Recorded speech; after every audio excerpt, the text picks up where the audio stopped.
पिनाक की कथा। दूसरे दिन प्रातःकाल राजा जनक से महर्षि विश्वामित्र ने कहा, हे राजन, दशरथ के इन दोनों कुमारों की इच्छा पिनाक नामक धनुष को देखने की है, अतः आप इनकी इच्छा पूर्ण करने की व्यवस्था कर कीजिए।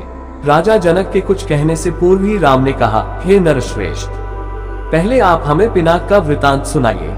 हमने सुना है कि पिनाक शंकर जी का प्रिय धनुष है। शिव जी के पास से यह आपके पास कैसे आया? इस पर मिथिलापति जनक बोले, हे राम, एक बार प्रजापति दक्ष ने एक बड़ा विशाल यज्ञ किया। दक्ष जी शंकर जी के श्वासुर थे। अपने जामाता से अप्रसन्न के कारण उन्होंने उस यज्ञ में न तो शिव जी को आमंत्रित किया और न ही अपनी पुत्री सती को। पति के समझाने बुझाने की परवाह न करके सती अपने पिता के यहाँ यज्ञ में पहुंच गई।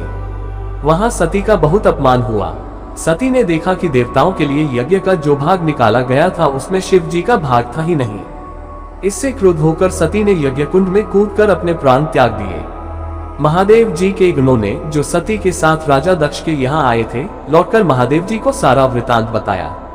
सती की मृत्यु की सूचना पाकर महादेव जी बड़े क्रुद्ध हुए। उन्होंने राजा दक्ष की यज्ञ भूमि में जाकर उस यज्ञ को नष्ट कर डाला। फिर वे अपना पिनाक नामक धनुष चढ़ाकर देवताओं को मारने के लिए अग्रसर हुए, क्योंकि देवताओं ने उस यज्ञ का भाग महादेव जी को नहीं दिया था। महादेव जी का यह रौद्र रूप देखकर सारे देवता बहुत भयभीत हुए। देवताओं ने अनुनय विनय करके महादेव जी का क्रोध शांत कराया। क्रोध शांत होने पर महादेव जी ने पिनाक को देवताओं को दे दिया और कैलाश पर्वत पर लौट गए। देवताओं ने उस धनुष को हमारे पूर्व पुरुष देवरात को दे दिया। तभी से वह धनुष हमारे यहाँ रखा है।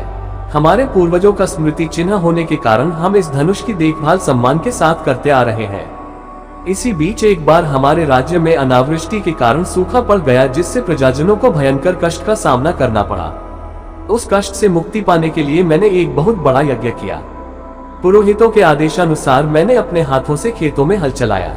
हल से भूमि खोदते खोदते भगवान की इच्छा से मुझे एक परम रूपवती कन्या प्राप्त हुई। उसे मैं अपने राजमहल में ले आया और उसका नाम सीता रखकर अपनी पुत्री के समान उसका लालन पालन करने लगा। जब सीता किशोरावस्था को प्राप्त हुई तो दूर दूर तक उसके सौंदर्य एवं गुणों की ख्याति फैलने लगी। देश देशांतर के राजकुमार उसके साथ विवाह करने के लिए लालायित होने लगे। मैं अद्भुत पराक्रमी योद्धा के साथ ही सीता का विवाह करना चाहता था, अतः मैंने यह प्रतिज्ञा कर ली कि शिव जी के धनुष पिनाक पर प्रत्यंचा चढ़ा देने वाला वीर राजकुमार ही सीता का पति होगा।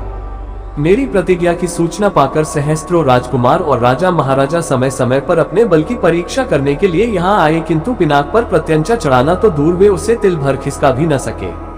जब वे अपने उद्देश्य में इस प्रकार निराश हो गए तो वे सब मिलकर मेरे राज्य में उत्पात मचाने लगे। मेरे प्रदेश को चारों ओर से घेर लिया और निरीह प्रजाजनों को लूटकर आतंक फैलाने लगे। मैं अपनी सेना को लेकर उनके साथ निरंतर युद्ध करता रहा। वे अनेक राजा थे, उनके पास सेना भी बहुत अधिक थी, इसलिए इस संघर्ष में मेरी बहुत सी सेना नष्ट हो गई। इस पर मैंने भगवान को सहारा मानकर उनकी तपस्या की। मेरी तपस्या से प्रसन्न होकर भगवान ने मुझे देवताओं की चतुरंगिनी सेना प्रदान की।